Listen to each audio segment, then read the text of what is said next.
Nag-dry run na rin po sa Mall of Asia sa lungsod ng Pasay. Doon po makakasalimuhan ni Pope Francis ang ilang mga pamilyang Pilipino. At sa kabilang dako naman, para masiguro ang kaligtasan ng Santo Papa, merong pong mga sniper na ipepwesto sa tuktok ng Manila Cathedral.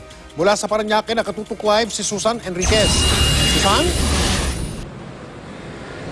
Mike, 2 araw na lang at dadating na sa bansa si Pope Francis, kaya naman sunod-sunod na yung mga dry run at pag-iinspeksyon sa lugar kung saan magkakaroon ng aktibidad si Pope Francis kaugnay ng kanyang 5 araw na pananatili sa Pilipinas. Hindi pa man nagbubukang liwayway, nagtatrabaho na ang mga tauhan ng DPWH sa labas ng Manila Cathedral. Dinagdagan ng mga concrete barrier sa paligid ng simbahan para hindi raw makalampas ang mga taong dadagsa rito. May mga widescreen na rin nakahanda para mapanood ng mga tao sa labas ang misa ng Santo Papa. Sa loob ng katedral, nag-dry run din ang Vatican Security. Nilagyan ng mga tali ang gilid ng mga upuan malapit sa aisle para raw maiwasang dumugin si Pope Francis. Pati sistema ng komunyon at iba pang bahagi ng misa, inensayo rin. Sa rooftop ng Manila Cathedral naman pupwesto ang mga sniper na dagdag seguridad sa napakahalaga nating bisita. Nag-dry run na rin kanina sa magiging ruta ng Papal Convoy sa Malacanang.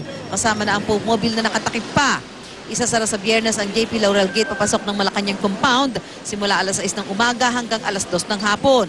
Si Pangulong Noynoy Aquino ang sasalubong kay Pope Francis sa Villamor Air Base sa January 15, kasama ang 12 miyembro ng kanyang gabinete. January 16, ang Pangulo muli ang sasalubong kay Pope Francis sa Malacanang kung saan bibigyan siya ng 21 gun salute.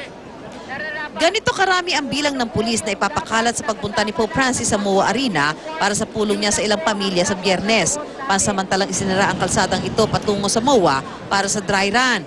May single line at double line na human barricade. Dapat nakaharap sila sa crowd. Bakit po?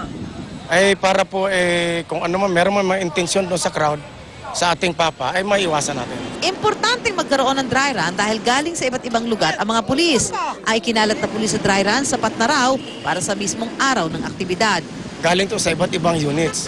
Ngayon lang namin naipon ito, kaya kailangan ma-arrange namin sila.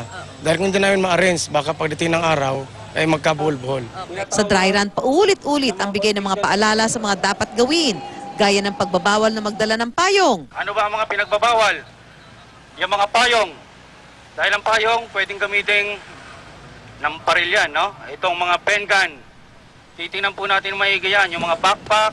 Bawal mag-selfie. Walang magsiselfie.